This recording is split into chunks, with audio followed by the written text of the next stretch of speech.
بسم اللہ الرحمن الرحیم۔ السلام علیکم ورحمۃ اللہ وبرکاتہ۔ عابد راج چینل کی طرف سے آج میں اپنے دوستوں کو ایک بہت ہی پیارا عمل بتاؤں گا۔ حضرت عبداللہ بن عمر رضی اللہ تعالی عنہ فرماتے ہیں کہ آپ صلی اللہ علیہ وآلہ وسلم یہ دعائیں صبح اور شام کے وقت مانگا کرتے تھے اور انہیں عموماً چھوڑتے نہیں تھے۔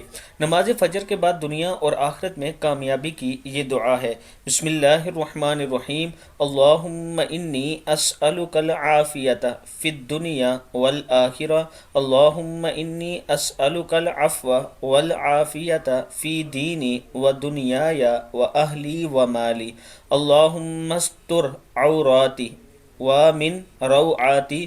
اللہم احفظنی من بین یدی ومن خلفی وعن یمینی وعن شمالی ومن فوقی واعوذ بعظمتک وان اغتال من تحتی۔ صدق اللہ العظیم۔ اللہ تعالی ہم سب کو اس پر عمل کرنے کی توفیق دے۔